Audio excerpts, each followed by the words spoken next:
everyone. Welcome to our social distancing budget workshop. We are recording this for the purposes of our citizens who, due to the COVID-19, we are unable to have the public in yet at this time. In order for us to accomplish the social distancing I want to make sure we had for everybody, this room worked out to be the best for us to do that, and just with technology and making sure that we can all hear and everything else, and that the citizens can hear, we're recording it on for play later once the meeting's over, and is planning on updating it to our YouTube site and on the website.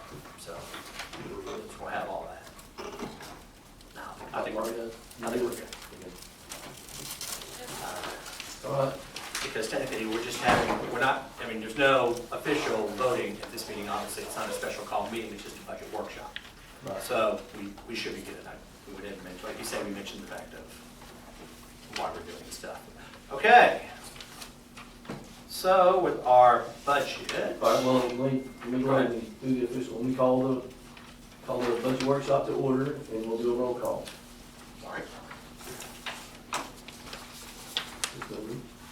Mayor Williams. Here. Vice Mayor Helton. Here. Councilmember Cagle. Here. Councilmember Chauncey. Here. Councilmember Witt. Here. City Manager Dorsey. Here. City Attorney Lee. Yes, sir. Okay. Yes. You see. Thank you, Mayor. As you know, this year we will start. We have a new format for the budget this year. And I mentioned this at our actual council meeting that we had. We're trying to make it more of a citizen-friendly document. And this is our first stab at it. It'll get better as the years go on. We include information for the citizens to be able to read about various departments dealing with issues and trends within those departments. So their strategic goals, their demand measures, and performance highlights. I'm not necessarily going through those today, but you all are obviously more than welcome to read through those, and we can discuss those at a later time. I'm just going to work on going through the numbers and things that we have. There's still some departments that we don't have these from, and we just wanted to start flowing it together. But the ones that we don't have, that we'll try to add, like I said, some more of those this next year. I really like the format. Okay. Thank you. Thank For all the hard work and effort from I want to thank everybody else here too, Yes. obviously, for the hard work and effort that we did put into this, so I appreciate that. We tried to break it up so it was easier to go through rather than just having one long spreadsheet. You just got to go to what the next section is. We tried to break it up into the various departments based upon how our budget ordinance will be laid out. So if you go to the first page, obviously, which says General Fund Summary, page 1.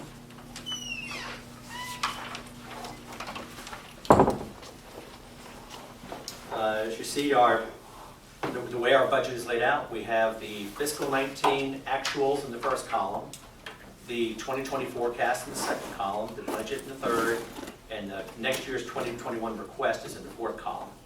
Now I'll make a statement about the 2019 actual column. These are the numbers that are in the next-gen accounting system that we have, okay? These numbers are unaudited. These are in here for comparison purposes only, to see how that column compares to what we think we're spending this year, what the budget is, and what we're looking next year.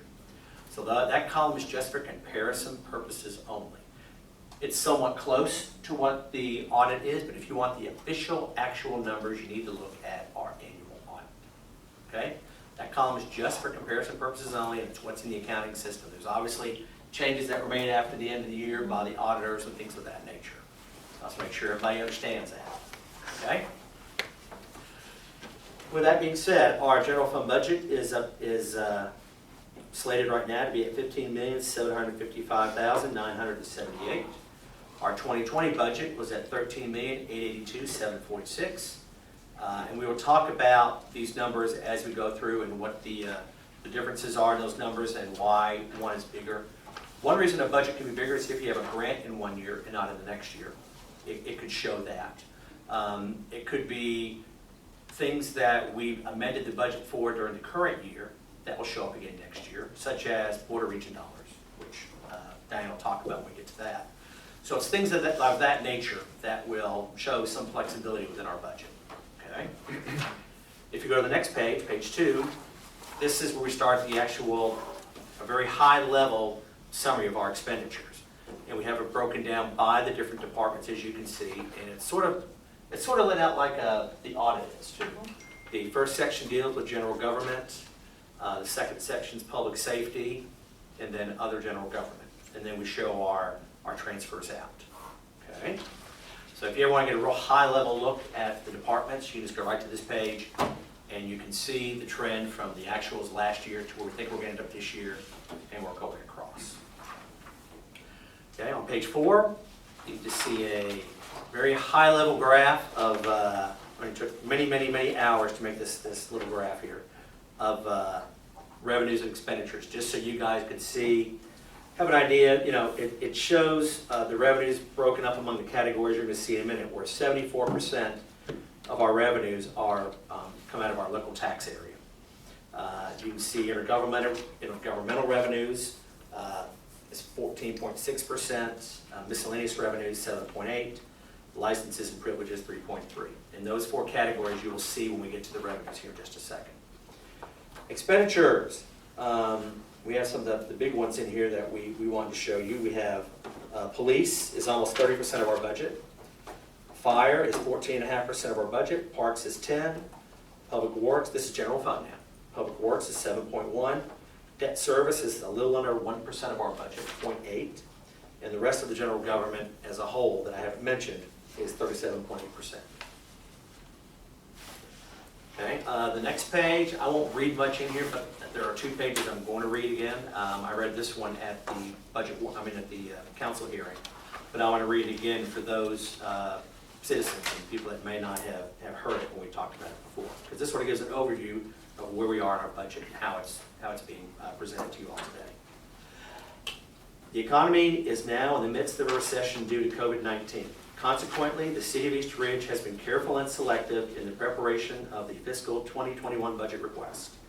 The fiscal 21 revenue picture looks dimmer than previous years. The city is projecting a flat year of little revenue growth over the fiscal 2020 budget. The above revenue projection does not include the monetary increase in the border region allocation of from the state, which is mostly a pass-through to eligible businesses. The border region has been helpful in allowing East Ridge to weather the economic downturn. A few restaurants and entertainment venues are still under construction and will open in the upcoming fiscal year, which will result in increased property tax and sales tax revenue for the city. A planned use of fund balance in the amount of $646,000 is needed for this fiscal year. This fund balance is literally, though, a carryover of 2 projects. So that $646 that was in this year's fund balance was not used. So it's still that same number, but it's being brought forward.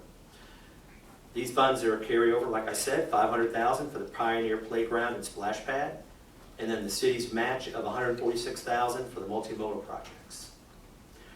Our revenue sources overall will be monitored during the year to track any changes due to unexpected economic shifts.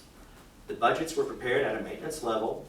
Landfill disposal costs have remained contractually steady. However, the city now has to pay for recycling due to the flooding of the market with materials. Hamilton County Consolidated 911 and dispatch funding remains steady. Division requests for increased expenditures were evaluated and funded according to immediate need. These increases include a 3% increase in the cost of health insurance for city employees. Since the City of East Ridge's main revenue sources continues to be in order, property tax, local sales tax, and state share taxes, the economic downturn has lowered the amount of state share taxes. With the economic makeup of East Ridge being primarily a bedroom community, our main dependent and reliable source of revenue continues to be and will always be property taxes. Most departments of the city have been cutting expenses from their budgets over the last few years to avoid a property tax increase. The City of East Ridge prides itself on being a very resident and business-friendly city and providing a high level of service with a minimum amount of taxes. However, in extreme circumstances, when other dependable sources of revenue are shrinking, our economic base suffers and decisions must be made to safeguard the welfare of our city. With this in mind, and realizing the economic difficulty that many of our citizens are facing this year, the City of East Ridge will continue holding expenditure growth to a minimum. There will be no cost of living increase for the employees proposed in this year's budget. We will be watching the economic conditions after the first and second quarter to see if revenues rebound to the point of being able to propose a monetary increase for our employees. The budget as presented requires no property tax increase. The City of East Ridge is optimistic about the financial future of our great city and is pleased to present the fiscal 21 operating budget. Okay, so with that being said, we will start with our revenues and then start going through our expenditure pages. What I will do is every section usually starts with a summary, a high-level summary, such as the revenue page, which has local taxes, licenses and permits, intergovernmental revenue, miscellaneous revenue, and the fund balance appropriation. And then each of those categories you will see in larger detail on the line items that usually follow those pages. Okay, that's sort of the layout that we have.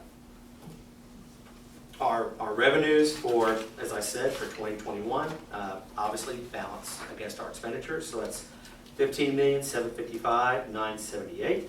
It's a 13.5% increase from the 20 budget. Most of that increase is due to the border region pass-through funding to eligible businesses. We'll get into that when we talk about the line items that we have here in a minute. The state shared sales tax, as I said, is an unknown issue due to diminished economic conditions continuing across the entire state. The property tax revenue decreased slightly, but the future outlook is steady at this point. New home building and other building improvements will hopefully continue to have an effect on our assessment valuation. The local sales tax has remained steady for the last couple of years, and with some additional border region businesses that we anticipate opening this year, this should help this line stay close to where we are already in our current 2020 forecast. East Ridge has been fiscally conservative with our revenue projections. The downturns and upturns of the economy have only had a marginal effect on many of the city's revenues due to the nature of the commercial entities we have in our city. We'll continue to use the best resources available to forecast our revenue expectations. So if you go to page 8, we will start at the top, and I'm just going to hit the high numbers. If somebody wants to stop and ask something in the middle, well, just please let me know. Or if you have any questions, just feel free to jump on in and ask. Can I back up to page 5? Yes. What kind of rate are we having to pay now for recycling? Just out of curiosity, do you have that? It's 30. Is it less than? It's almost the same as garbage. It's like 32, 35. It's averaging about $2,000 Yeah. a month. It's almost the same. They just started billing, 32, what, a ton? Yes, a I ton. want to say, yeah, I'd have It's to go. between pull the 32 and bill. 35. We'll pull the Yeah. exact I number. think it's 35, I was just curious how it compared to. But it's almost the same as the landfill fee. Okay. yeah. And like I said, it averaged, went back and did a cost analysis for 5 years, and if we looked at what we had spent, it averages out to be about a month's worth of the landfill for a whole year of recycle. How does our recycle compare to our garbage service? How many residents are doing recycle? A whole lot. Yes, Really? it's a popular, So Very 50%, popular. 75%? I don't have the percentages. I was just curious. Yeah. A lot. A lot. We've run out of recycle cans. I think we're probably out now. Every time that we, We're out every now. time we order, it's within 2.5, 3 months, we have other residents needing more cans. Okay. There's 3 requests in this sanitation's box today. Okay, just curious. That's good. Since we're on recycling, since Robert's here, how many loads on recycle day do we make to the recycle place? Approximately about 4 4 loads. on Friday every other week.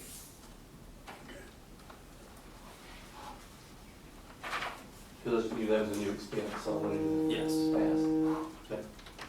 Okay. Back to page 8, the general revenues. I'll start at the top, work my way down. We start with property taxes, and I'm gonna let Diane jump in here. Just feel free to jump in. Whenever I feel okay. Yes, whenever you feel like it. Yes, sir. Our budget for the current year was a little over $5 million. I think that original budget was there thinking a couple things were already gonna be developed that haven't been developed yet. They are coming online now though, as we have seen. So our forecast at the moment is right at $4,704,000. Some of that will come in next year as a delinquent, right? Mhm. When the property changes hands and Oh, yeah. title and all that, Our right? delinquents is way up. Yes. So we lowered that number a little bit down. We took 130,000 out of that and brought it down to 4.9 million. Okay. The local sales tax. This is our local option number. Our budget for the current year was $2,484,000. We still think we're going to bring in $2,792,000 roughly this year because the economy was doing great. As you see, the year before, we brought in just a little over $3 million. We are still showing a decrease next year, but we feel pretty good about the $2,650,000. Now, that's based upon, you drive up and down Ringgold Road today, I want you to try to find something to eat a couple places and, you know. And then- Things are going well right now in East Ridge. All the stores are pretty full. The restaurants seem to be doing well. So the economy seems to be doing pretty well. This is assuming we stay on the track we're on. If for some reason there's a second round of issues or virus things, you know, obviously these numbers will change, but we can't prognosticate that. We have no idea. So this is what we're looking at right now. Now, the next line is the incremental state sales tax. That's the border region number. Diane talked about this when you were amending the budget, correct, for this. She had $538,000 in the budget because that's what we had last year, as our actual is close to $512,000. However, we brought it to $2,540,000 because it's every October? September. September. We get it September 20th. Okay. That's when we get it back from the state. That's when we get it back from the We send it state. to We ours. receive it on September. They have, And that number is 60. higher because of oh, the Wood Brother. the Wood Brother, there's, Mac, It gives me a second ticket ring. yeah, Mac Smith Commons. I call it the donut lady because of that. They get a payment now. And then everything going to exit one with Bass Pro and Starbucks, Chick-fil-A. Those didn't slow down very much at all, even with the shutdown. So that's another reason our local option's staying up pretty good. It's because they didn't slow down. Yes. So most of that money, that $2,540,000, you'll see is the pass-through Mhm.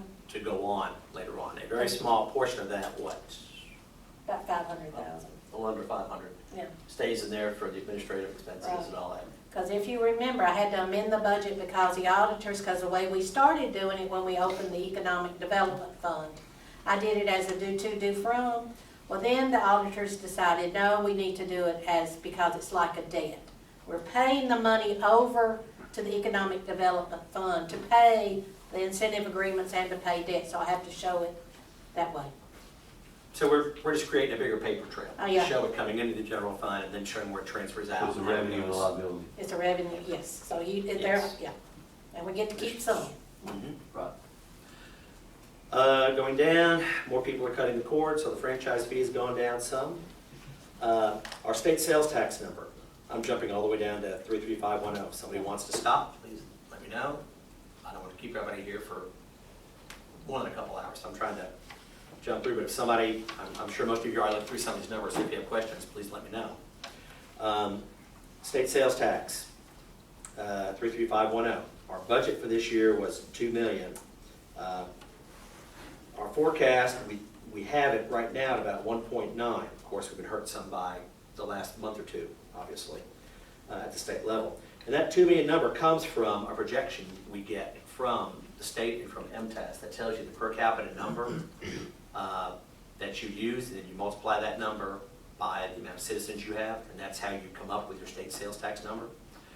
So for 2021, our state sales tax number was really would have been $1,790,000, something like that. Mhm. And that was their doom and gloom number that they had in.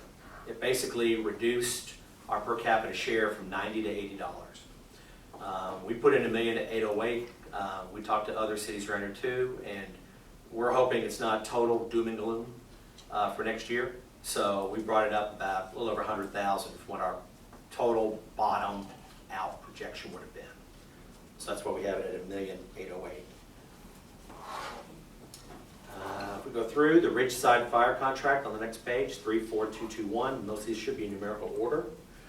You see we have a percentage increase in there. I think it's 3 or 3.5% is our increase, and that includes, is it 4? I believe it's fine. Thank you. And it says Ridgeside Fire, but that's also police as well. Yes, it's both. So, and I didn't come up with the naming of the accounts. I was asked that by Councilman Cagle. No. So, but that's what that is. Some I inherited, some I have created, so. Yes. Revenues, we're looking forward to hopefully all of our recreational sports will be back online when we get to the fall. We are in the process, if you look at our indoor soccer, our revenue number is down some. We're in the process right now of issuing some refunds. Yeah, on the rec, we did about 78 refunds today. Yeah, that's outdoor soccer. Yeah, outdoor Yes, soccer, so this yeah, spring. yeah, so, Does that include that $250 or so yes, sir, with 4 kids or Yes. something? Yeah. yes, sir. Some of them have 6 people, Yes. Mhm. so yes. Now, they don't get 100% of their money back. They're getting everything back but $15, because $15 was a sunk cost that's already been paid to the state Yeah, Tennessee for State Soccer. insurance, because they'd already started practice and things like that. So they get everything back but $15. What about do they have a jersey fee too? Do they get We are that? gonna, Use Or them get next. that? we're gonna eat that, we're gonna do our best. We think we'll be able to use those jerseys next year. Next fall. Okay. You may have some kids with, but we're gonna try our best. So, working on that. So then you have, I said indoor, I apologize, I meant outdoor. But the indoor number's down a little bit too this year, and I'm not sure why that was down. The indoor numbers, we didn't have as many participants. Hopefully that'll get back up.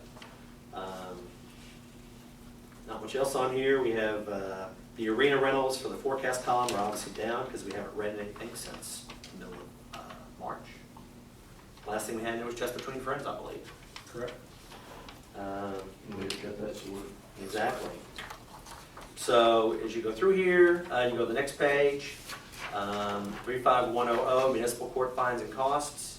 Last year, we had $412,000 brought in revenue. Our forecast this year is only $278,000, where the budget was $360,000. Now, of course, you haven't had court in a couple months either. Correct.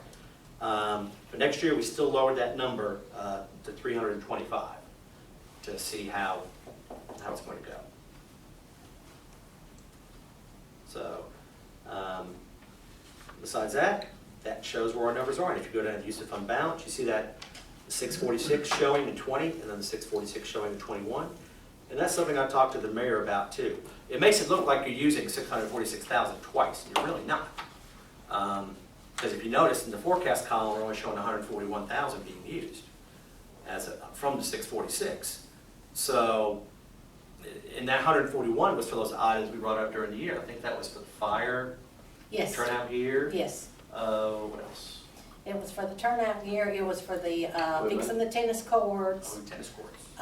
There was, SWAT. yeah, SWAT SWAT equipment that Rifles. did not get the rifles. Mhm. And then, of course, with the, you know, the A&F comp and stuff. Exactly. So that's what that fund balance is. Any questions on the revenues? Obviously, if you don't have any today, and you have some afterwards, you're free to call me. Okay, we will jump into some of our expenditures. First, we'll start with administration. As you see, we put in, like I said, the mission, the structure, and services here to show you what we do, so the citizens can have a better idea of the structure that we have.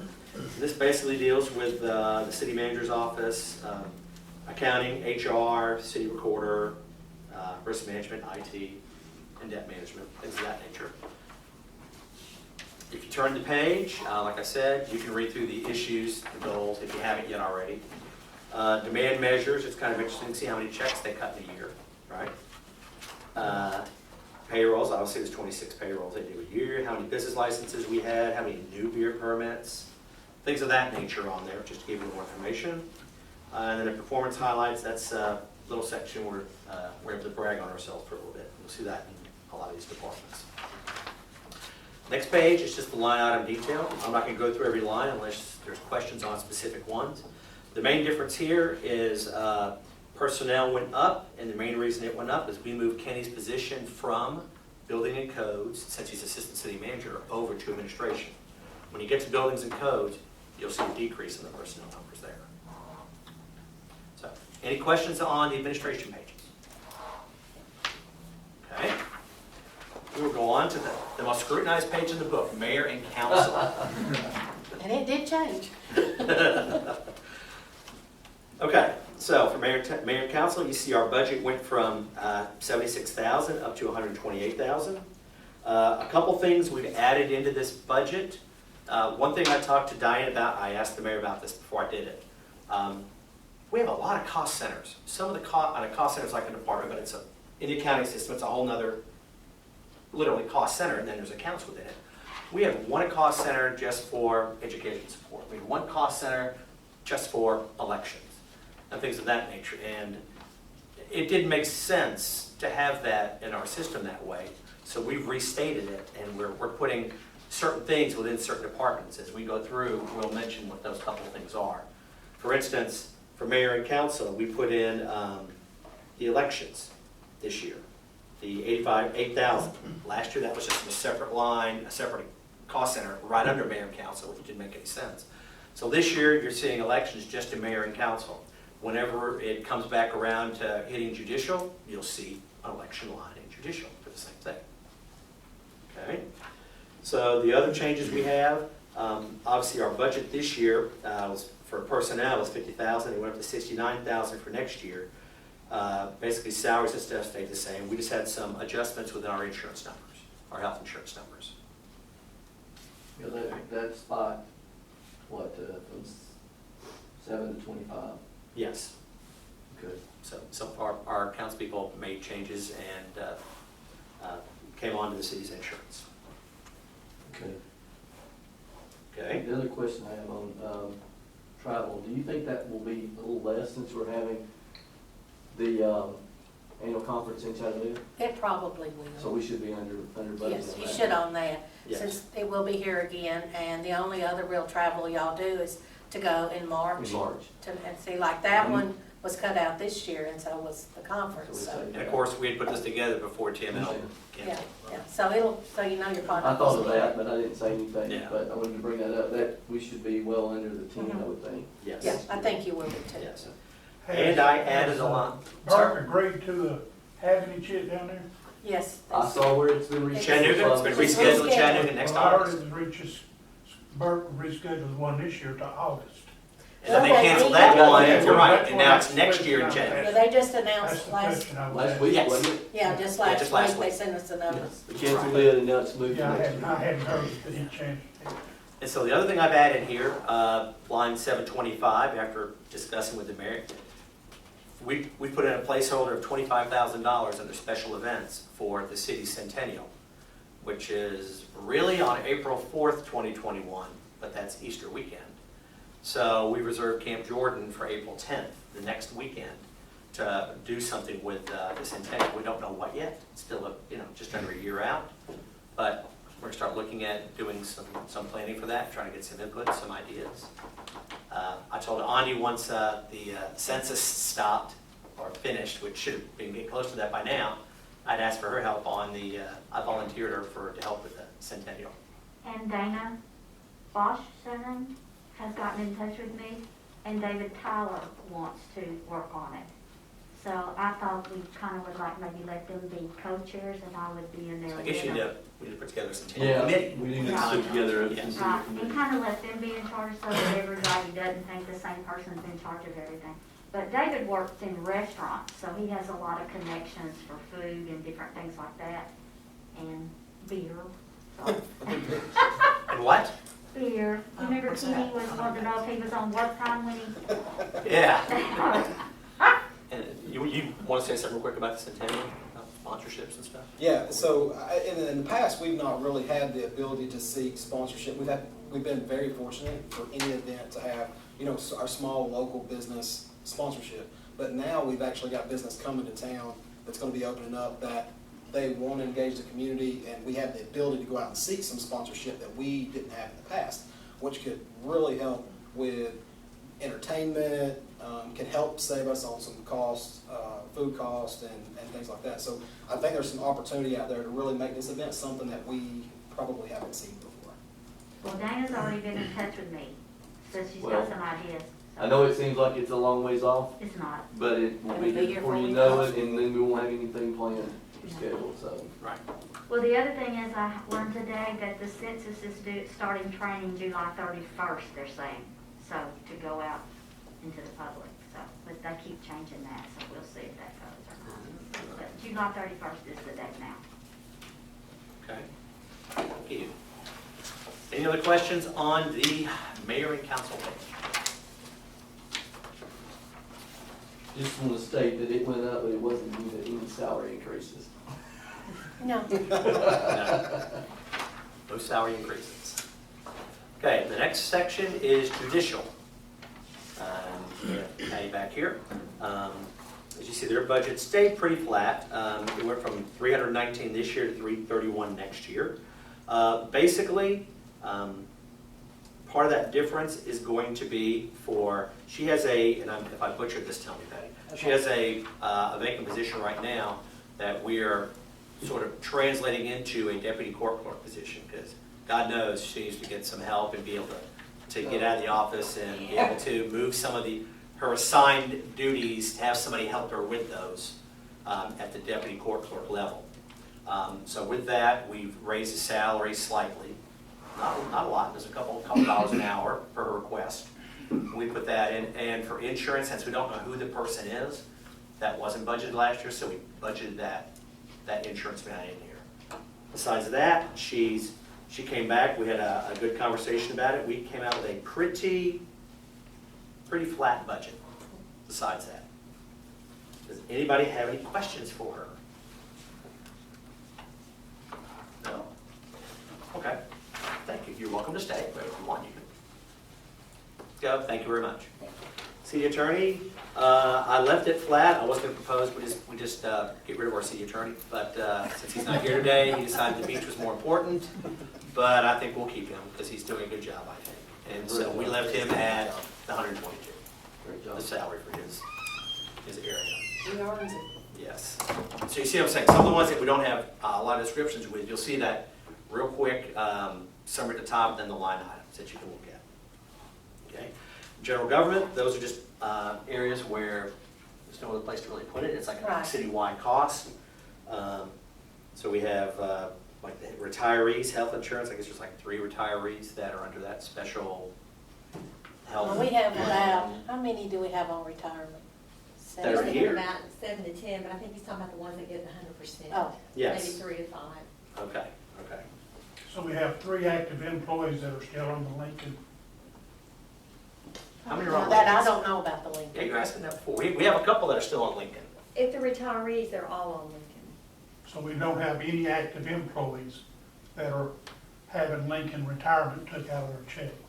What Lincoln are you talking about? It's on here. There's a Oh, line Lincoln called Retirement Lincoln Retirement Plan, administrative cost. Don't and even know it's- why. Well, that's the one that takes care of the 3,500. other retirement plan, the old retirement plan. Oh, okay. That's for the, that's the one- administrative That's for cost. the old cost plan that for- we used to be on, Jackie, and that. Well, I understand that, but we have no active employees No, that's still on it. no. Now, I know we got all these retirees Right. that are on it, but But from Yeah.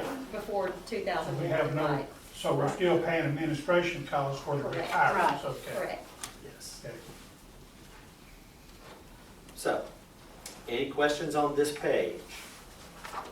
Okay. The next page, City Hall Complex.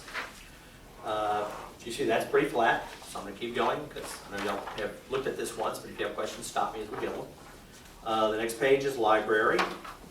They're still at 205,000. Now, the library, as most of you I think know, I'll say state law, I think it is, that basically we cannot cut funding to the library.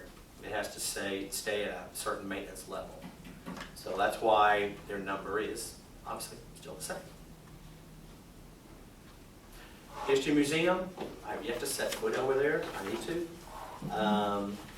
That one went from 14,004 down to 400. What I did here was I took out the Starnes estate gift of 10,000. That has not been spent, but it's been in the budget the last couple of years. And Jackie and I were talking about this, Councilman Cagle and I were talking about this the other day. And I have no idea what that gift is for. If there's a specific purpose, we're gonna do some research on it. Janet's right there. But When this was donated by this Star and Spanner, I can't remember if it was donated to the History Museum, library, or animal shelter. There were It was strictly to be spent there. Yeah, it was two gifts, one to the Right. library, one to the museum. The one for the animal was for different rescues, and I'm not sure that ours was one of those. So the 10,000 for the library has been spent. The 10,000 for the history museum has not, and it's just sitting in a designated fund balance. It can't be, so it's just sitting there, and it can only be spent once y'all decide. And I think she left it pretty open as to what you could do with it at the History Center, but it has to be used in the History Center. But since we don't at this point have any idea what to spend it on, it's been in here a couple of years, Yes. right? Yes. We just took it out of the budget temporarily. The money's not gone, it's still there, like she said, designated, but we don't have an expenditure for it. So that's why we took it out. When the time comes to use it, We'll put it in the or if we budget. get ideas to use it, we can put it in the budget. Okay? So the utilities rolled in underneath City Hall then? No. There'll be no electricity, no water, It actually rolls in with that building over there, which is building maintenance. which is building maintenance, okay. Yes. Building and code. I'll let Kenny talk for a minute. All right. If you look at the top under the operating budget, personnel, obviously that's what Mr. Dorsey said a little while ago, is that you see that reduction because that's my salary moving out of codes and into administration. Operations, you'll see operations is down. 2020 was budgeted for $177,199. We were able to dive deep into the operations, and we've removed about $27,000 out of there to make that about $150,525. So it puts our total request for FY2021 at $517,788. Again, our code, our sheets follow the same rhythm as it relates to issues and trends, strategic goals, demand measures. Something that you may want to look at when you got some time in depth. It kind of gives you an idea about the permits that are issued, the building inspections, fire inspections, the number of, when it says residential and commercial citations, that is actually basically what comes from the codes enforcement aspect of things. So when they go out and they cite somebody, the AHO or the post for cleanups or the grass, things like that. And then that gives you, then if you keep on going down, gives you an idea of the number of cases that are heard and the number of cases that were sent to the Housing Commission. One of the highlights that we had this year, one thing I'd like to talk about is the city became one of 41 jurisdictions statewide to become exempt from the State Fire Marshal's Office. It means we're not under the State Fire Marshal's Office anymore, that we do our in-house plans review. With you all's help, we were able to get the third-party plan review to kind of move us that direction, but it speeds up the process for us when we're trying to go out and get businesses open, so you're not waiting for a state inspector to come down and coordinate. So it's been real beneficial. We're still able to utilize the State Fire Marshal's Office. We utilize them for a number of things, but for us, it just increased efficiency.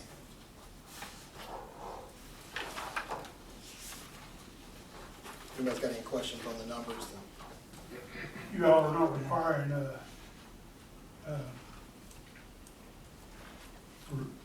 drug testing? For new employees, No, sir, for your regular employees that drive vehicles and stuff. We did. yeah. Well, it's got zero balance, I mean, no budget, so. Well, I think that, if I'm not mistaken, we're moving all budget into administrative because that's a human resources function for all departments. So if there's an accident or random or whatever the case may be. So we can double check on that and make sure. All these drug testing are gonna go into human resources. Yeah, it'll be back billed back into the department, but we don't know. It's just a carryover every year. So we can put 200 in there, we can put 250 in there. You may use it or you may not. But if we cut 27,000, we can put $250 back in there if we need to. Any other questions on codes? Okay. Animal services. You want to do? Yeah, no, animal services, 2020 budget was $247,056. 2021 request, $247,180. We kept that budget pretty flat. We still know that there's some things to be done with animal services.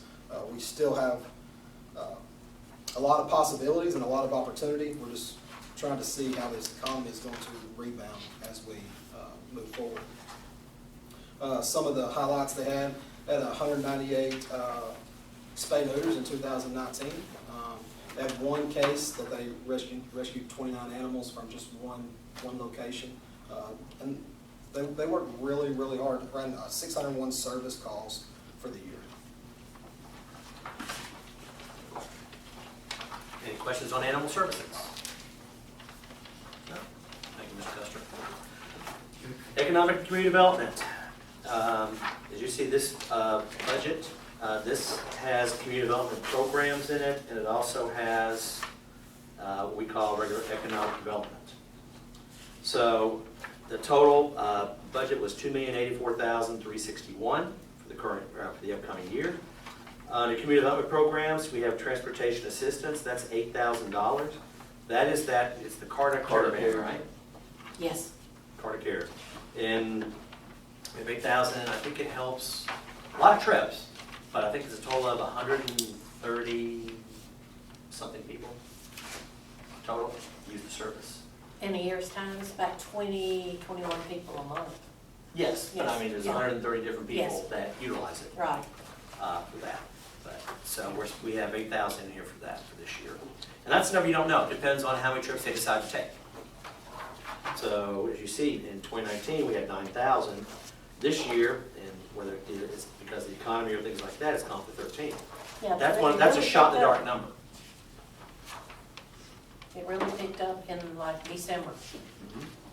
So back to your economic and community development, that's the liability Transfer, yes. transfer out, Going out forward to- back to your 31611 Yes. for your incoming revenue for the Board of Yes, Regents. but you're on the next page then. You're on page 40. Yes. No, 38. Yes, but then when you go, but then the drill down for that is on 39 and 40, yes. Yes, yeah. So, yeah, that's where you see that transfer to other funds, Mary, you were talking about, where we got the $2,035,361. Yep. I That's just wanted to transferred, point that out. yes. We try to For keep, record. thank you, we try to keep that paper trail, Yep. so you can see where it comes in one place and goes out the other. Any questions on that? Before you move on, let me jump back into something Councilman Cagle brought up about building and codes. So it looks like what happened is when we put in the forecast and the request, since 19 actual was 0, we forecasted 0, I think that 0 just carried over. So it'll put, 200 will go back into that line item. Well, the reason why I asked that is because, I know everybody gets tired, when I was here, it was randomly, they just put your department in, they drew some out every year, but they may not draw out but one in your Right. department, 3. So, you know, I think we need something in there to Oh, yeah, cover yeah. that one test or 2 tests a year. Yeah. Because it's not always the same people every year, so. I don't know, we've had one that got 9 times in a row. That's the way it was to me when I was there. But it's random. Yeah, it's random, yeah. Okay. Thank you. All right, police. As you see there, budget request next year is $4,513,000. I want to thank Stan for helping put together these first few pages, him and his staff. Chief Allen, for the information in here. As you see, you have, police, then you got the 4 departments under him, the 4 bureaus he has under him: administration, CID, patrol, and traffic. Next page, we talk about the issues and trends, some of his strategic goals, demand measures, and performance highlights. You have something you'd like to say on those just real quickly? You're good? Okay, because your work speaks for itself right here. 22,000 calls answered almost. Yeah. See, some of the stuff you don't realize till you see the numbers. You mean arrests, citations. It's not bad with 45 sworn officers. Be able to handle Just a that. question about is a bulletproof vest. Every vest we got, are they up to date, or do we have any that might be going out of date this year? We do. Do you have any budgeted? Yeah, it's part of a grant Okay, that we do. But I've got a spreadsheet that shows the date that every single person's vest will expire. and another question is, the SRO officer, where did you put him in here since we don't have SRO? That position was moved to administration. to administration, so that's the one that was added, To administration, but Right. came out of patrol. okay. Came Because out of SRO patrol, was in added to there. patrol. Okay, well, if the county don't put an SRO officer back down there, are there any chance that we might put one in there? That's a question for the city manager. Nope. And that's why? Because we've had more problems with these kids after school hours than during school hours. And I've had the chief, our officers have gone down there, Well, I talked to the understand students that. and I everything else. understand that. But there is an SRO already at the high school. And the county has budgets for, And grants. and grants for SROs. We're the only city, correct me if I'm wrong, that is paying, Outside of Chattanooga. and it's actually Chattanooga, that is paying for an SRO in their school. Okay. If we have issues with students, if they may be living in Chattanooga, they may be living outside the Eastern city limits, and we're trying to send an Eastern officer to go look at that, I mean, and when we had that incident out here, we've been dealing with this since they changed the school hours, and I was very polite when I talked to the school board, and we sent the letter and We've everything. been having it, but it got But worse. It got worse and worse and worse, because those kids get out an hour earlier now, and they have nowhere to go. They have been so rude down at the library, they've been so rude at the community center. It's been absolutely horrible. Like all We you had, want, yes, exactly, when we had the incident out here, when we had that fight, I said, enough's enough. I said, I need that officer to take care of our areas when school is out. So we made sure, when their budget process was just starting, to tell them we were pulling that SRO out. Bathrooms were being destroyed. So even though it Things says. were occurring in the I bathroom that understand shouldn't have that. been. All I'll just answer your question though. But the SRO officer done a good job at school, because there was no problem there at school except for their regular problem. The problem came after school. Yes, So we need someone up here Mhm. after school. which is why I pulled him from school to come down here. And we need Yes. to put someone up here every day after school to show them that we're not gonna put up with this. So, That's exactly what we did. That's what's gonna happen. yeah. Okay, So well, that's I where didn't know that's that's the where reason why I'm asking. Yeah, that's why I pulled the SRO out, because of that, and the SRO is now taking care of the kids up here after school. You know what Stan explained the plan? Yes. Well, he just I just said he was putting in administration, so. Well, that's where his budget is His gonna be. budget's going. That's where the budget. Physically, he's gonna be Yes. city We hall. all, and I we mean, you also have our part-time officer, and until they closed down the school, we had 3 or 4 officers around the city hall complex from 3 to 4 every day, and they were dealing with kids every day. And then officers have warrants now, correct? Yes. Yes.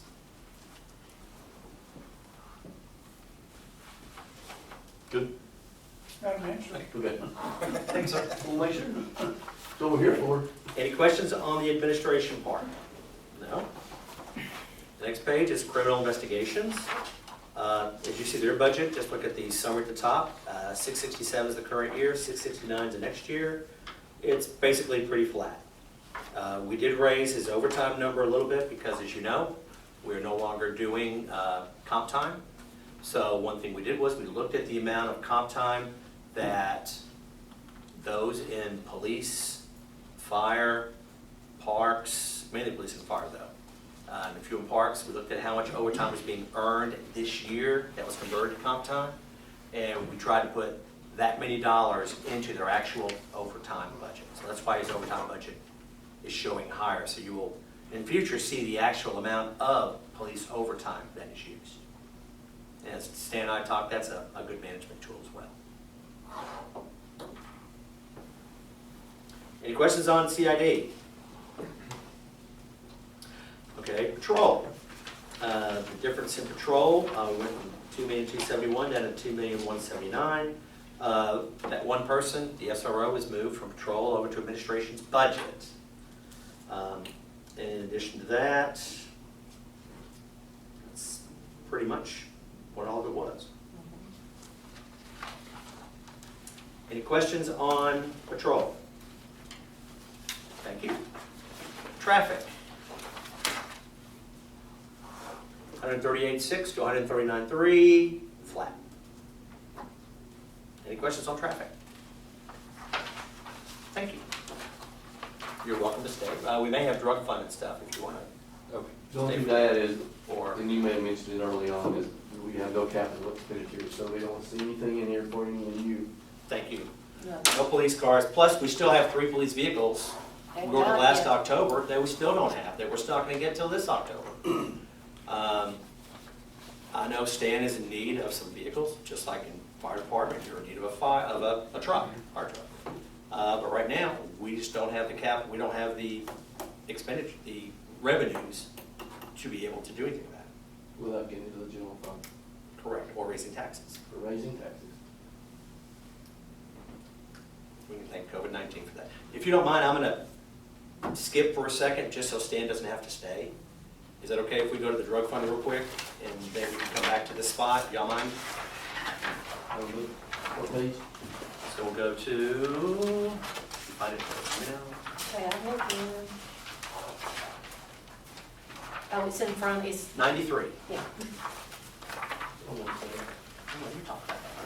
Well, I talk about that one, the drug fund? About 93?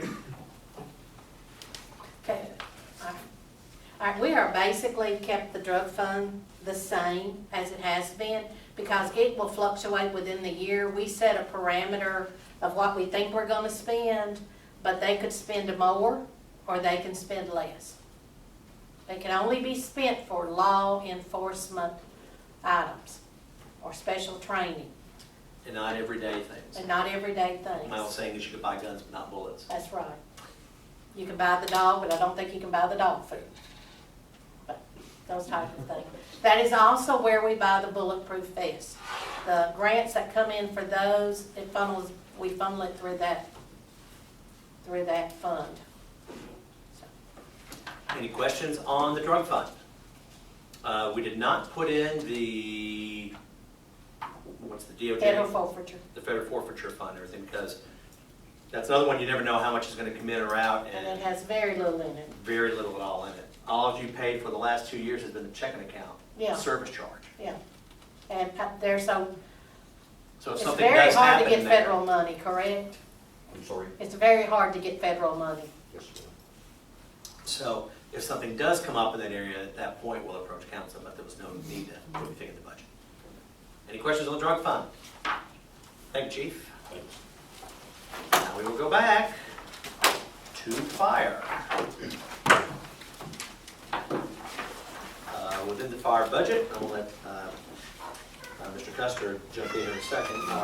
The budget went from $2,225,000 down to $2,188,000. If you flip the page, it's very interesting. You can see some of their strategic goals and demand measures. You can also take a look at that. And then the next page shows the line item detail. As we said, it stays somewhat flat. You want to go ahead and talk about the captain plan? Yeah, so if you will flip back to page 51, there's an updated command structure for our proposal for this budget. We had within the fire, we had a position that had been vacated, somebody that took a job, and that what it was is, that was a position that left a shift heavy. So that was an extra position, and not that it's not needed, but it was a heavy position. And given the reason why, in many departments, the people leave and go on and try to move on to other departments or for advancement opportunities. So we were able to take that entry-level firefighter position that was vacant, that was vacated, that wasn't filled, use the funding from that to create 3 promotional opportunities for captains. So currently you have a lieutenant at Station 2, you have 3 of them, 3 lieutenants on each shift. What will replace that is captains on each shift at Station 2. The lieutenants will move back to Station 1. We're able to use, let's just use in a worst case scenario, and I say worst case scenario is what would the worst amount of funding be, or what would impact us the most. We use that scenario with the highest amount of insurance, and it costs out of a $55,000 budgetary spot, around $26,000 or $27,000 to fund those promotional opportunities and return the remaining balance into the general fund to help us balance some of the things that we needed to balance. So it's going to be a great opportunity in the fire service for It gives to create promotional opportunities. provide advancement, which is something it's really non-existent. Probably the last, it may have been as late as 5 to 7 years since there's been a promotional opportunity within the fire service. But it didn't affect the overall budget one way. Right. Any questions on fire? So, instead of 24 employees, instead of 23? Or we got 24 employees with the fire department. We had 24 last time. One of them's unfunded, correct? Yes, it's gonna remain there, but it'll just be unfunded. So, And we use that funding so to the do, number of employees is going to stay the same, but that would not be in there. yes. So we got 23 people and one ghost. Yes. Okay. I like that, yeah. Any other questions on fire? Thank you. Parks. We have Mr. Wilson here. Oh, I got one question on fire. Contract with other governments. Now, we discussed that was all 911 yesterday. Are we still paying for a 911 dispatcher? Or is that part of this money here? Should be part of this line, right? Do we It's have, just money, we don't pay for a dispatcher. In They the old days, figure you it used to on. pay for your dispatchers, and then when they But combined they it all, figure that was it 10 on. years ago. Yeah.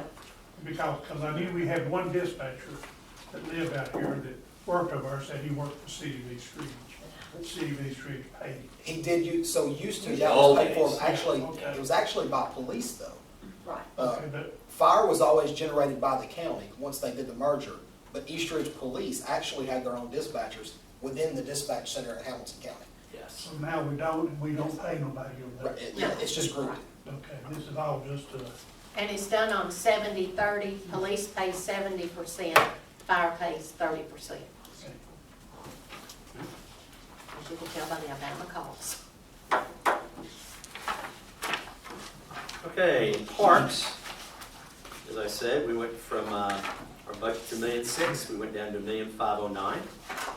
As we go through, Adam did a great job with his department summaries, his issues and trends. If you haven't had a chance to read those, please do.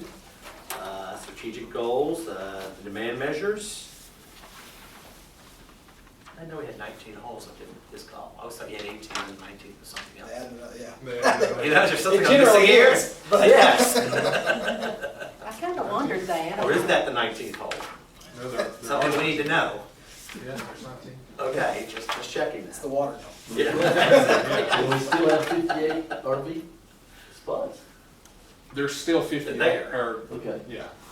They're not being used, but they're Yeah, there. 58 unused sites. The actual sites that were Operational. operational and updated are 12. Yeah, we only have 16. really, I think, 8 that have water right now, Okay. and we're trying to fit some of those up. Okay. Because that's what you were asking me, Councilman Cagle, about the Yeah. water issues out there. That's Council why you voted only to have 8 right Yeah. now or whatever. Because the council just voted to close the whole park because of 2 water meters, one water meter wasn't leaking, so we could use those without any cost, and we killed the rest of it for it. That's correct. So the only ones that we're updating the 50-ounce boxes are the ones that we're using. Well, I mean, there's a lot of campgrounds that, you know, where you can pull up and you don't have access to water, but you do have access to power. So we have sometimes pretty large tournaments. People come in, they don't even want water, they just want to hook up and have power. So there is access for people to pull up and still use our campground, and they're using power, no water. So we're charging for those spots that we closed. Okay. We are. It's $20 a night. And we could get a lot more if we had water and 50-amp breakers. And that's something, we've discussed that, something we're going to explore, Down the road. down the road. Maybe just doing a few at a time instead of, just. Well, the water's the big bill. Yeah, Yes. well, and that was what was If that hurting water us. line in there that's not leaking to handle those other, Yeah, and that was what was hurting us, and being able to separate that was, what was our water bill?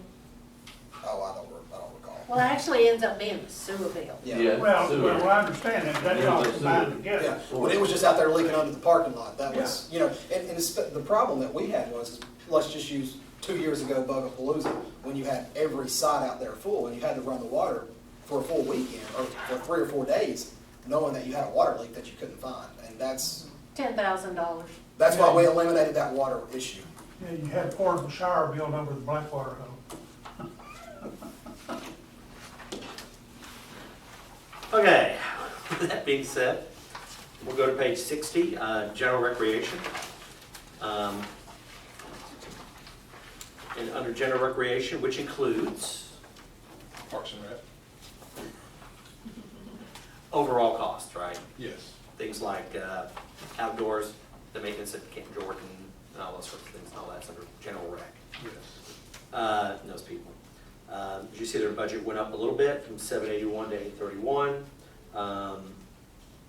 But for the most part, it is pretty flat as you go through it. The one question, there was some money in fencing. We moved it down for the moment to asphalt track. I've heard there's been issues with the walking trail around there with contractors and things of that nature. So we just had a plug in there of some money for any fixes or things we need out there. Councilman Cagle asked if there was a warranty on that. I think that's by long gone, isn't it? After the lawsuit y'all had, That was before my time. So. yeah. Well, we voted on it. It Yeah, they came back. was- Well, we lost the lawsuit and we come in to agree to 50/50 or something on the repair. For the But resurface. I couldn't remember if they gave us a year's warranty or 2 years warranty after, or they walked off with nothing. I think once, and we'll have to research that and make sure, but what I recall of it, I wasn't directly involved in it, but what my recollection was, is once that was completed, that was done. Final product. Yeah. That's what I remember. Well, I couldn't remember, I just knew it was that we paid 50 and they paid 50 and then, but I couldn't remember if they give us any warranty after that, because they were supposed to raise it up to another 2 inches or so. So are there any questions in general recreation? Yes, sir, I'd like to inquire about the number of employees. We got as many employees there as we do in the fire department. And fire department's a 24-hour deal. Parks and Recreation is,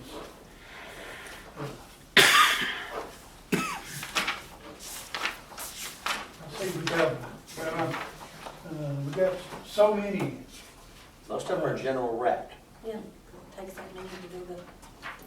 Well, what you have to remember is we have a lot of events on the weekends, and Well, we have, so well, let me get through. Well, we got a lot of supervisors. And I understand about the 2 girls we got over here, that's part of your 2. And then arena assistants. So both the boys down there are called assistants, arena assistants. So we got 2 in there full time. in the arena we have two employees that set up and break down for special events in the arena, and then they also take care of grounds right outside the arena. They're also they help maintain the parkway. They trim all the trees and shrubbery around the arena. They clean up around the fishing pond. That's a daily task that takes quite a bit of time. We have 5 maintenance workers. We've got 2 guys that work on the ball fields, two over at soccer. Okay. And down here in part-time, you've got 2 more maintenance workers, so those are weekend workers. Yes, sir. What, park attendants? What are they? They work at night and on the weekends. So they mow grass, or no, they don't mow grass at night, but, Well, a lot of times, like we have tournaments on the weekends, so you have to get fields ready, you have to pick up garbage, you have to clean bathrooms. There's various things that come up during a tournament. You have to reline ball fields.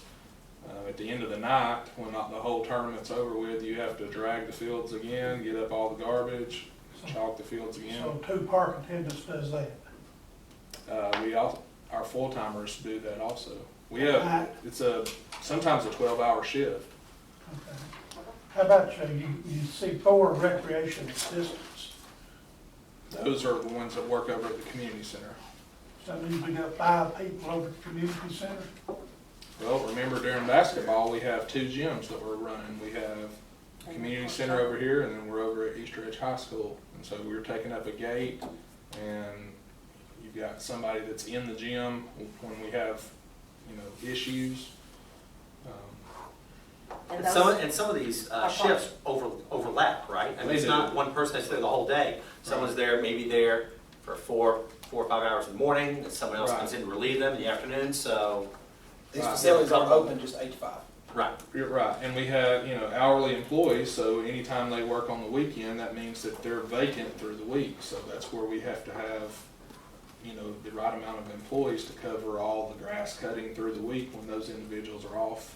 You know, some of them are off 16 to 24 hours through the week because they're working that many hours on the weekend. So how many hours are they allowed to work to be considered part-time? That would be 29. The max is 29. But most of them work around 25. I was gonna think, the ones at the We lowered it to community center to 25. 25. Yes. I know, but before I ask these questions, I looked that up, there is no definition of it. What do you mean there's no definition?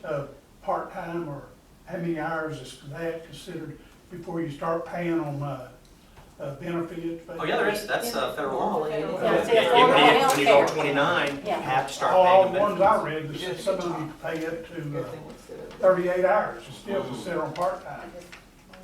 You can call them a part-time employee, you still gotta pay benefits, so. Yeah, yes. So anybody that's So not we're paying full-time, 29 we hours, say, anything under Max. 29, 30 hours is part-time. We actually, when I first came on board, we had 2 employees that were considered part-time, but they were getting benefits because they were working 38 hours. But those positions are no longer. and you came back, that's why I had you start having the 25 hours. Now, That's it one of is- the reasons that one of the positions that we increased from 2 at 38 to 4 at 25. I just want, Yes. Okay, where was I? Recreation. If I go back to, all right, we finished on 61. So as you can see all the different components and parts. The next one's the arena. Wait, yeah, Yes? I'm sorry. Overtime drop from the arena? Yes, Okay. yes. I'll let you go, yes, they dropped. So we reworked some things, got a little bit more efficient. We were able to eliminate some overtime. Actually, when Charlie came on board, we pretty much were able to identify some areas that we could do things faster and more efficient. We eliminated some overtime. And some of those part-timers can help too, because sometimes you'll draw from other areas when you have an event to handle those things too. And we flex time. I mean, there's, like I said, individuals that work 16 hours on the weekend, they're taking 16 hours off, you know, Monday through Friday. So as you see the arena, you take that a little bit there. It's basically also one of our pretty flat areas. now he's hit a key note there, flex time. And that same as comp time? No. No, sir. Well, It's adjusting. I'd say it'd be a schedule adjustment. and It's not a schedule within the flex time. same pay period. There's no liability that If you accrues think with it about because it's that, taken that's care hard of when somebody within does that pay that, period. because their schedule's so unpredictable, so Yeah. we should be happy that people are willing to be that flexible. Most of the time, we try to keep their schedule the same during, when these events are taking on, or taking place. Like, one individual may have Wednesday and Thursday off every week, but they work the weekend. And then another individual may have Monday and Tuesday off, they work the weekend. They know their schedule, you know, and they're able to plan things. They just know that that's what it is. Some of the individuals have rotating. You know, they work one weekend every 3 weeks, but they're on a rotation. We have it in our program, and they know exactly the weekends that they're going to have to work. And so far, it's working pretty good. If one works over one day, you may have them leave a couple hours over the next day to try to, as a flex time thing, to keep within what their total The amount of hours are. problem where we incur overtime now is if they work, you know, all the way Monday through Friday, they're 24 hours, and then they get to the weekend, and we have something run over on the weekend. Well, the pay period ends, so they can't flex time at that point. It would become, you know, 2 to 3 hours overtime, but that's a lot better than 10 or 12 hours overtime. And that's still very few and far between. So flex time is hour per hour, not hour for time and a half. Right, because flex time, all you're doing is you're redoing their schedule within that particular pay period to keep them within their normal amount of hours as much as possible. Yeah, I said flex time, but it's really a schedule adjustment is what it Yeah. is. Okay, that's the arena. Community center is our next one. And our big difference here is we save money on health insurance. So I guess a couple of our employees came in, don't have the family health insurance, or We just have their own insurance, right? Well, like I said, we had 2 employees that. Which we always have ebbs and flows with the health Therefore, insurance. waive it. Yeah. We had 2 employees that were 38 hours part-time, and then those 2 individuals left, we replaced those with 25-hour, and they don't They don't have have, health they don't insurance. have benefits. That's true. Thank you, that's true. Any other questions on the community center budget? As you see, besides that item, it's pretty flat from last year. East Ridge Sports Complex, we have a bunch of zeros in 21. That's a high school. Yes. I'm sorry, East Ridge High School Sports Complex. Yes. Since we have turned that back over to the county. Okay. So the $68,000, actually forecast 80 this year, budgeted 68. Well, that was because we had to do the tennis courts. And so in the year, we did the budget amendment, so at the end, it'll reflect the. I'm just saying it dropped. Yeah. Yes. McBride Complex, that one just dropped a few thousand. That's just mainly an electric line. We think that the line was just a little over budgeted. Okay. Soccer recreation, that also stayed pretty flat. It went down a little bit based on usage, probably in the areas of the umpires, I think, if I remember right. Yes. And insurance, and insurance is based upon per player, as we talked about it earlier, that amount. It's like $15 a player or something like that, close to that. Yes. Right? That's the only little difference we have in soccer, less than 2,000. The next page is the soccer indoor. And as Adam mentioned earlier, that number's gone down a little bit, just because participation was a little bit down this year. We're hoping that goes back up next year, though.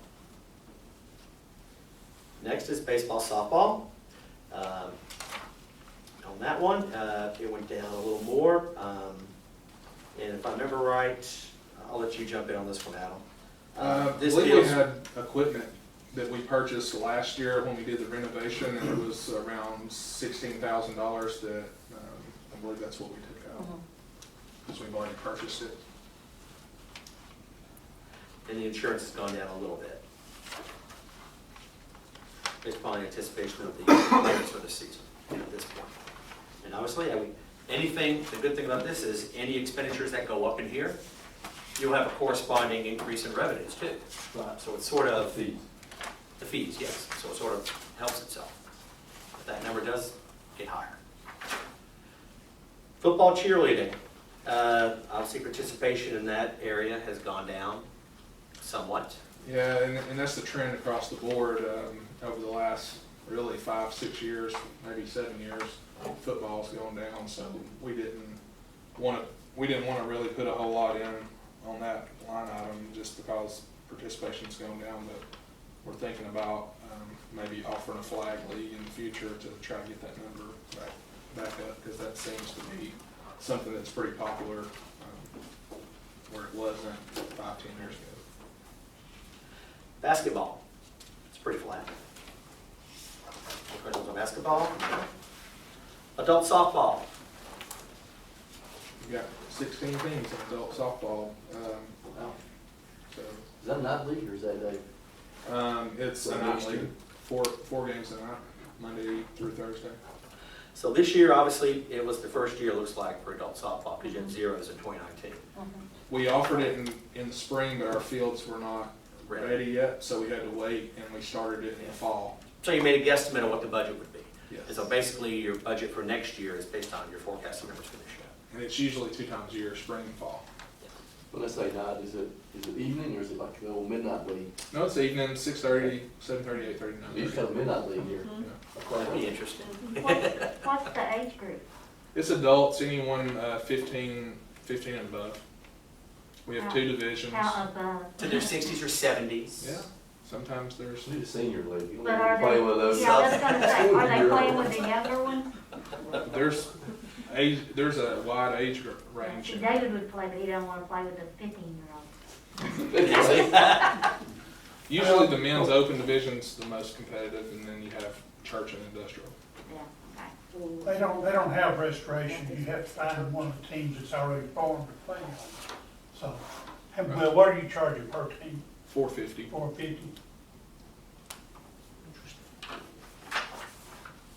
Anything else for parks? Is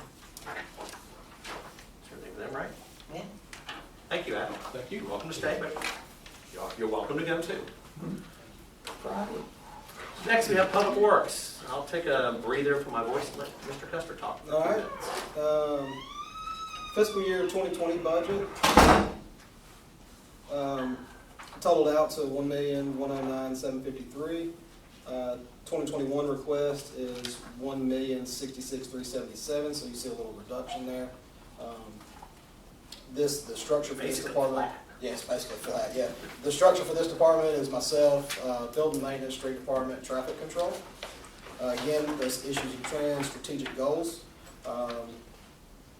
Some of the demand measures, number of streets, road miles, which Councilman Cagle and I have had multiple conversations about road miles around here. All his not driving, doing back years ago, running that truck. And also a lot of the performance highlights of what they're able to accomplish. These guys work really hard, and I really appreciate all that they do.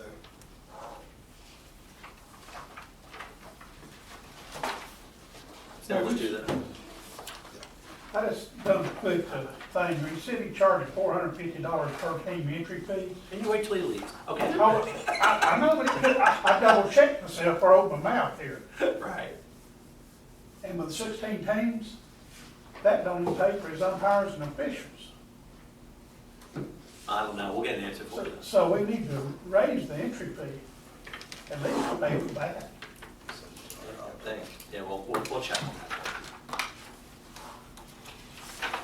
Okay, so if you want to keep going, Kenny, if you see how we're doing, we just talk real quick about the summary, and if there's if there's not much of a change, and then I have a question, I'll just go on to the next one. Yeah, so I mean, we can go on, so building maintenance, if you just look at the totals, that's pretty flat, 316,000, 313,000. Again, another reduction in that department, a small reduction.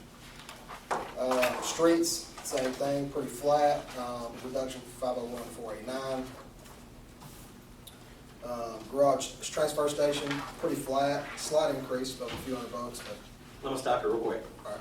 On streets, if you look down on the line items, we have principal and interest, and Diane will talk about this later on too. We've moved all of the debt service down. You see that line where it says transfer to other funds? So that we have a clearer picture for you all of how the debt in the city is being paid. So instead of having it within all the individual departments, we just show the transfer of that whole amount, 35, which then goes to the debt service fund, where you can then see actually what the debt is that it goes to. Does that make And then you sense? see what the true operational cost is. Yes. I We think I did the told same you- with the police department. I didn't have time this year, but next year we're going to have more of an explanation within the debt service page to make it easier for everyone to see more about it. Sorry, go ahead. You're fine. Garage. Yeah, garage transfer station, it stayed pretty flat. It's the same as traffic control, slight reduction within traffic control, but I think that was also just some movement within the budget. Overall, total employees didn't change, total spaces for employees did not change. One thing we did there with signal, correct me if I'm wrong, one of you two, from signal repairs and maintenance, we're paying for some of those things out of traffic control, and really, it can all come out of State Street Aid. That's correct. So that's why that number's going down. And I think what there was, and that's almost that same amount as we moved that straight for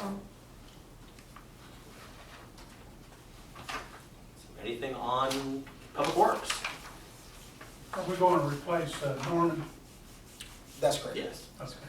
Just haven't got that far yet. This We haven't even had budget's been a lot of work. We haven't had his retirement thing yet either, really. No. Because you can't in the environment. We're hoping to get there maybe by the end of the month to do something for him. All right, the next page, I'll let Diane talk for a minute. That's our Operating transfers, that go to the general fund. You went page too far. I went too far. Okay, we have,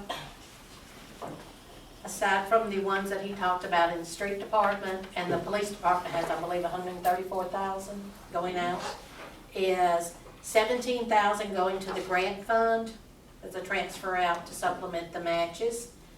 And then the debt service and the capital improvement plan.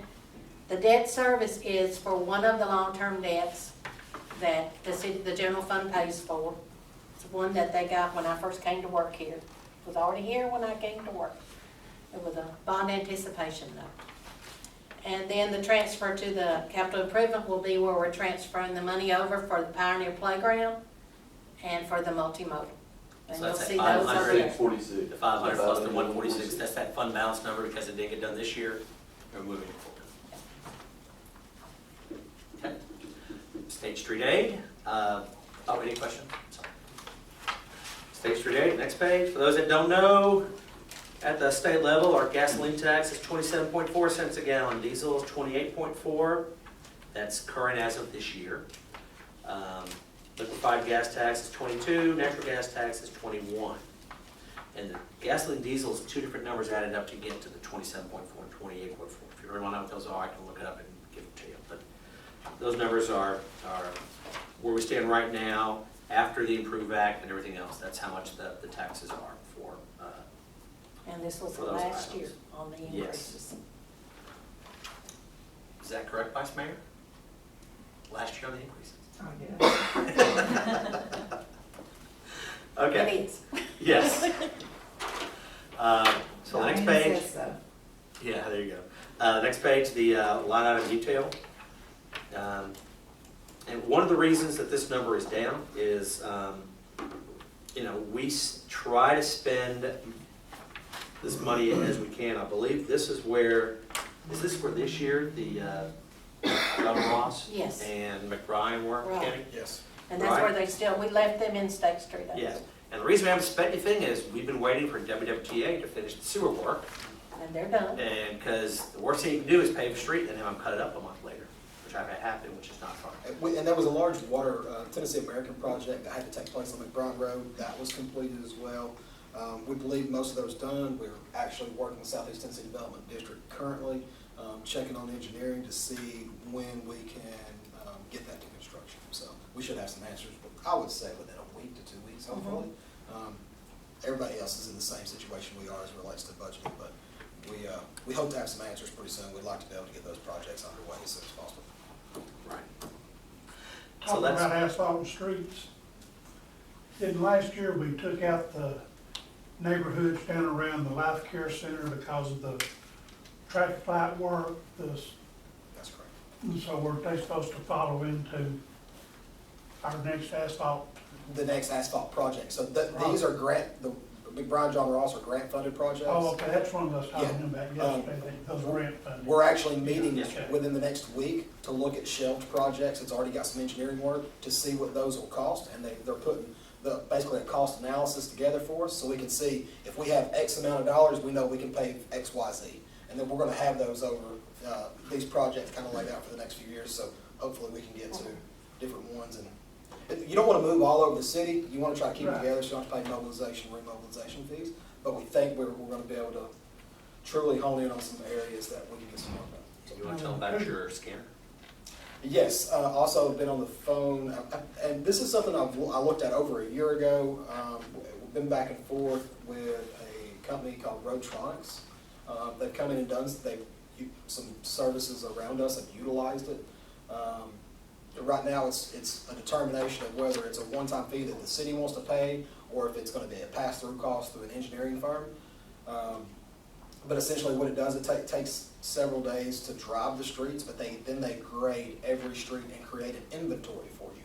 So you only have to do it once every few years, but once the inventory's there, it won't be us saying, okay, we need to pay this area, this area. It's gonna be this program that tells you exactly where you need to focus your attention. That way, nobody can say that we're just kind of picking different areas at random, that it'll give us our worst streets and worst case scenarios that we need to address. Here a while back, there were two streets that I mentioned up on the podium that, one of them is up there off Frederick. Right in the center line looked like the sewer had went. That's correct. And you're going uphill and it's like a river standing there on the uphill slope, so. And there's another one up here off, I forget the name of the street there, Shelby Circle, or Shelby Circle top, turns off to the right, and it's right up above it on, right in the center of the road up there. And you were gonna have WWTA check them out, so, but I've never heard anything else And about it. I can follow back up on that, because actually I've sent, over the last month or so, I've spoken to Rodney, or sent him addresses to They're those supposed to camera. camera those lines. Yeah, so they have to get them on a schedule to camera, because obviously they're scheduled all over the county. But that's one luxury that we have, is if we feel like that there's an issue, they'll go camera that line. If they find that there's fresh gravel or rock or anything in that line, then they know the issue is theirs, and then they can go back and repair it, and it's not our cost. Or would it still be theirs by falling in by them not compacting it right to put the asphalt back on top of it? Well, it could be, but a lot of times what we see is that it's actually where it's undermined and it just keeps sinking because there's a fracture in the pipe. Well, then that is theirs. Absolutely. Yeah. Either way, to me, that is theirs. To that point, it's only 1 year Mhm. Yeah. guarantee. So you don't have as much issue now when you use true flowable fill. But years ago, when you threw gravel, Right. 6 inches of asphalt and rolled it real hard, over time, it just Depression. falls. Yeah. And the lack of paving for a number of years didn't help us either. True. Any questions on State Street A? Okay, we'll talk about the grant fund. Okay, if you look at that one, as you Well, can you're my tell. real finance director, I want you to talk about it. We're gonna get him. We threaten violence a lot to each other. Okay, Those are being recorded. Self-report. That's right. Self-reporting. I don't care. I'm self-reporting, HR. Trish. Self-reporting. notes. Yeah, make a note. Okay, as you can tell, we've lowered this one because we've moved some into the capital improvement plan because they're taking over a year to do. So these are just the small ones that we do, and if she finds other ones that are within a year, we'll amend the budget and then put those into the grant fund.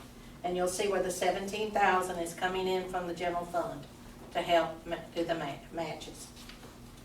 So some of these were just put in year after year, hoping when you apply for it, you get it. You know, they weren't the slam dunk grants, like way we put it. So it sort of looked, you know, you had, you know, all these things in your budget and your forecast were showing zero because you never got the grants. So we tried to, like we said, to lower it so that the ones that we know, we usually have a good shot to get, we already have in the budget here. But otherwise, as you know, when we apply and accept grants, we usually ask you in the budget at the time to get the grant to be able to spend it anyway. So we did that, and then on the ones that were, like the Pioneer Playground and some of the multimodals, if it goes over a year, it really needs to go to a capital improvement plan. This year, the capital improvement plan, when we get to it, it's still in the operating budget.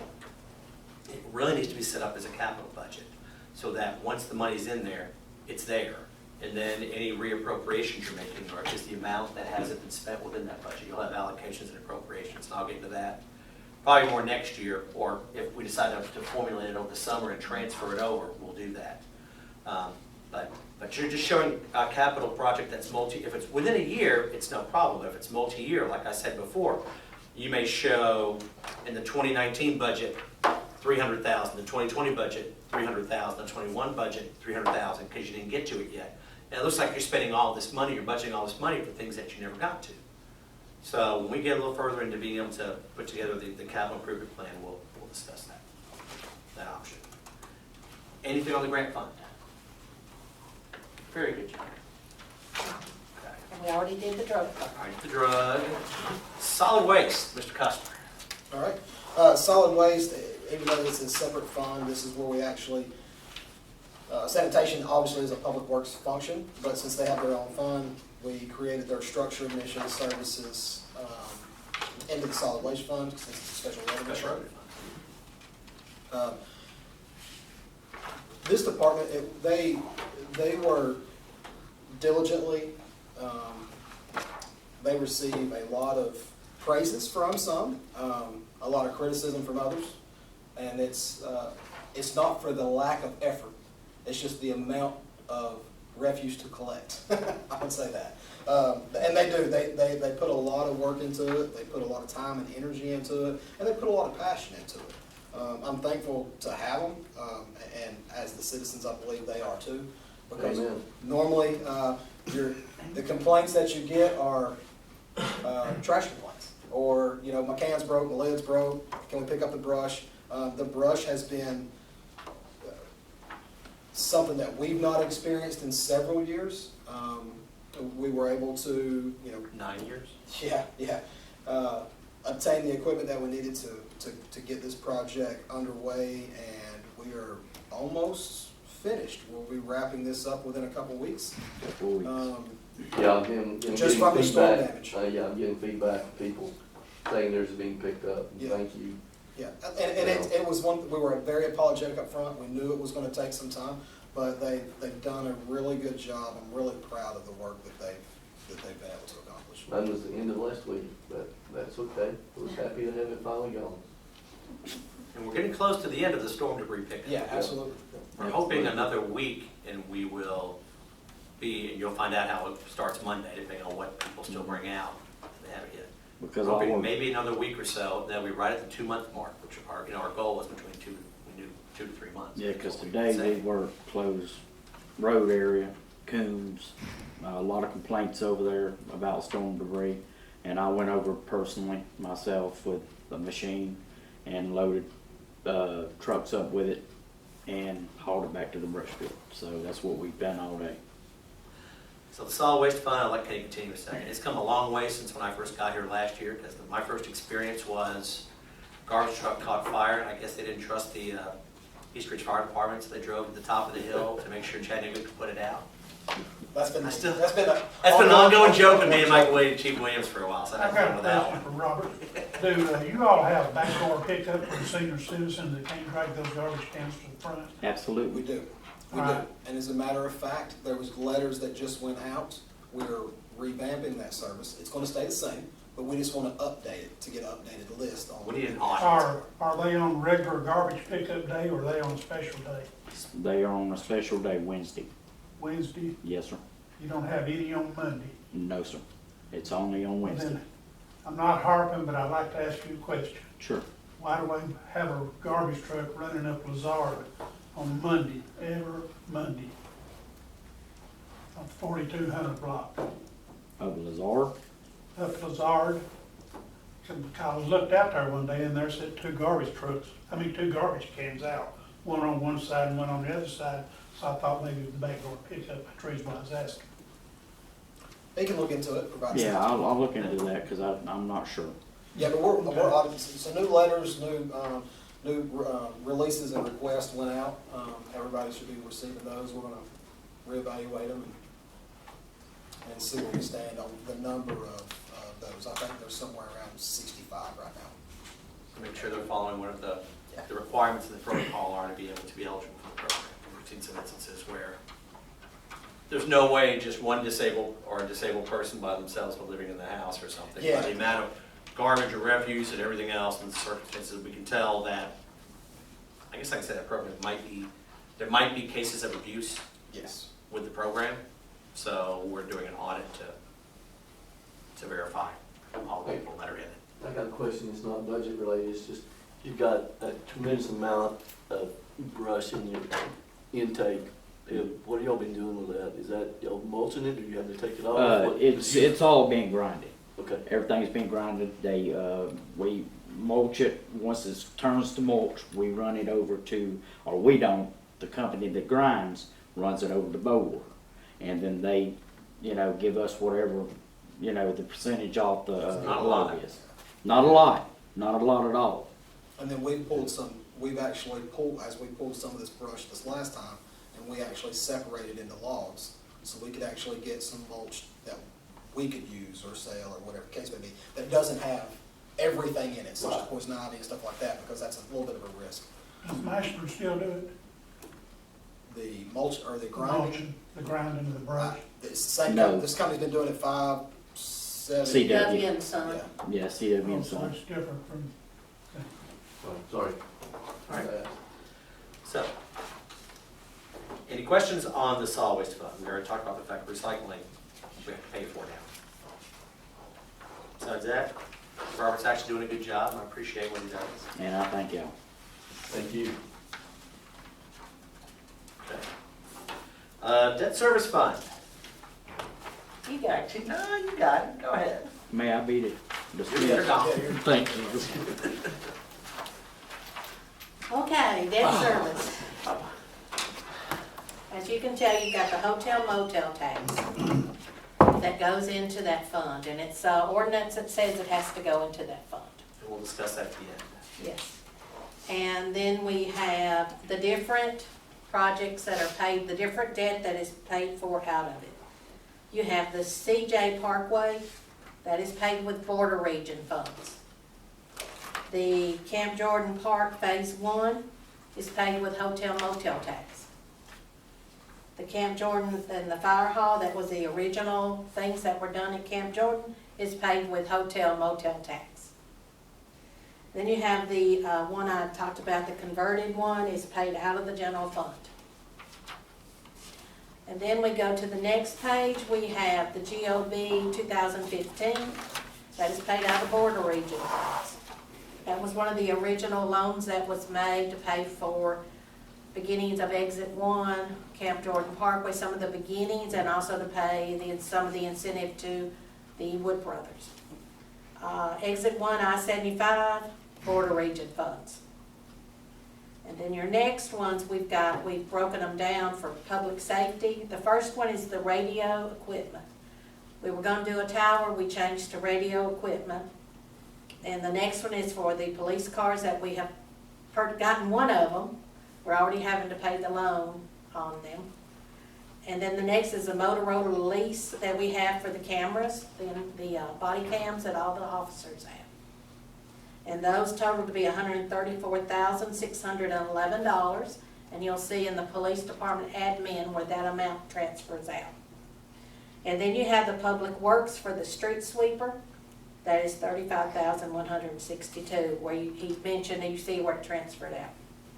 I also have the outstanding debt. It shows you how much each year. I have a breakdown, I'll give you that. The debt that's designated to be paid by the border region, broke it down by years. Do you want these handed out? That'd be fine, now or after the meeting. And then I did the one that is the hotel motel tax collections.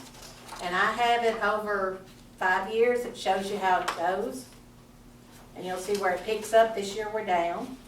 And the second page will have what debt pays for it. The two things and when they're done. Like the one on the Camp Jordan first stuff that was done and the fire hall, we paid that off in 2024. That'll be the final payment on that. And the fund balance in the debt service fund is $1,142,711. And that is hotel motel money. And I got a problem with that. We've been talking, I don't understand why the hotel motel tax doesn't have its own fund. It means another checkbook for her. But That's one more. it should be its own fund. I saw whether was it ordinance or resolution for the hotel motel? I believe it's That for some reason, all the hotel motel tax money has to go to debt service. What if I want to pay cash for something? According to this, I have to go out and get a loan. If I want to spend $100,000 of hotel motel tax on something, I have to go out and get a loan just to spend the cash we already have in the bank. That makes no sense. I understand the hotel motel tax money needs to go for certain types of projects, true.